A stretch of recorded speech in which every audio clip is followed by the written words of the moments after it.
بچی نے پوچھا ہے کہ کیا پردے میں رہتے ہوئے ہم آؤٹنگ پہ جا سکتے ہیں، جیسے کھانا وغیرہ کھانے چلے گئے، ادھر ادھر چلے گئے، کیا حکم شرع ہوگا؟ دیکھیں بالکل جا سکتے ہیں، اس کی شریعت نے آپ کو اجازت دی ہے، لیکن اس میں چند احتیاطیں ہونی چاہیے۔ نمبر 1 کہ آپ کسی محرم کے ساتھ جائیں، صرف عورتیں پکنک پوائنٹ وغیرہ پہ چلی جائیں، یہ قطعاً غلط ہے، کیونکہ بہت زیادہ معاملات بگڑے ہوئے ہیں معاشرے کے، آپ جانتے ہیں۔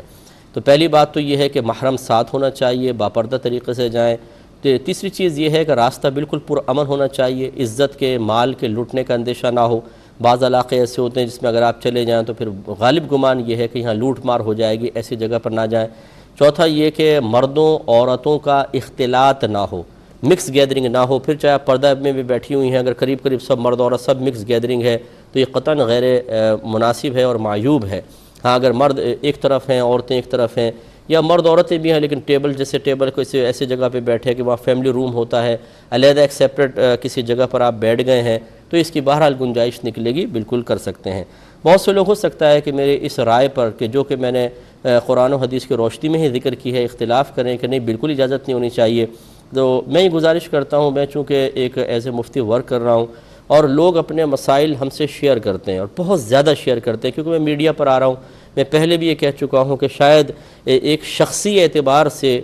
پورے پاکستان میں سب سے زیادہ مسائل میرے پاس آتے ہوں گے، ہو سکتا ہے میں غلط بھی کہہ رہا ہوں، لیکن چونکہ مطلب میں ٹی وی پر آ رہا ہوں، 15 سال سے تو میرے پروگرام چل رہا ہے، 15واں سال ہے، تو کتنے لوگ ہمارے رابطے میں ہوں گے۔ تو لوگ اپنی جو مشکلات ذکر کرتے ہیں، میں یہ محسوس کرتا ہوں کہ لوگ ذہنی دباؤ کے اندر ہیں، بہت زیادہ ٹینشن کے اندر، ذہنی دباؤ، پریشانیوں نے ان کو توڑ کر رکھا ہوا ہے۔ اب اگر ہم مطلب شرعی رعایت جو قرآن و حدیث دے رہا ہے اس کی روشنی میں لوگوں کو رعایت نہ دیں اور ان کو منجمد کر دیں، تم کھیل بھی نہیں سکتے، تم یہاں بھی نہیں جا سکتے، تم یہ بھی نہیں کر سکتے، تو ذرا ان کے وہ گھر میں رہ کر بیچارے مسلسل ذہنی دباؤ کا شکار ہو کر بیماریوں کا شکار ہو رہے ہیں،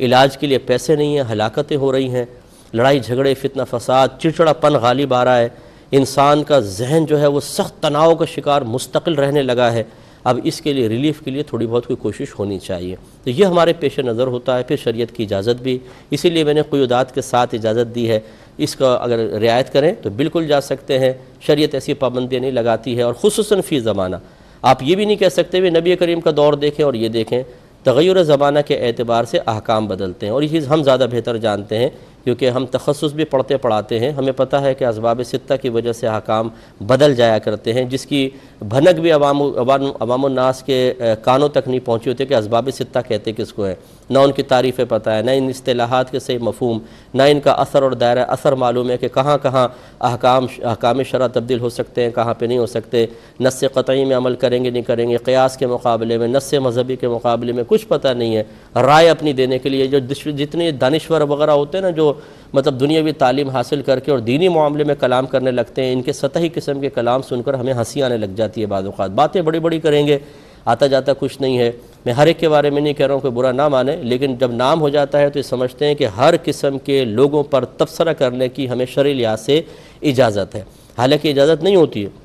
نہ ان شرعی مسائل میں کلام کرنے کی ان کو اجازت ہوتی ہے، لیکن وہ کرتے ہیں، صرف اپنے ایک دوسری کسی فیلڈ کی وجہ سے پیدا شدہ عزت اور ساکھ کی وجہ سے، یا حاصل شدہ ساکھ اور عزت کی وجہ سے وہ سمجھتے ہیں اب ہر ایک پر تبصرہ آرائی کرنا اور دینی مسائل میں اپنی زبان کھولنا بھی ہمارے لیے شرعاً جائز ہے، تو یہ شرعاً بالکل جائز نہیں ہوتا۔ تو خلاصہ کلام یہ ہے کہ ان تمام امور کے پیش نظر ہم نے آپ کی خدمت میں ذکر کیا ہے۔ اختلاف رائے ہو سکتا ہے، کسی کو ہماری رائے سے اختلاف ہو وہ ٹھیک ہے، اس کے خلاف بھی فتویٰ دے سکتا ہے، ہمیں اس سے کوئی مسئلہ نہیں ہے، کیونکہ میں مقابلے کے لیے نہیں بیٹھا، میں تو ایک شرعی طور پہ جو چیز میرے پاس ہے میں امانت سمجھتے ہوئے آپ کے سپرد کر رہا ہوں۔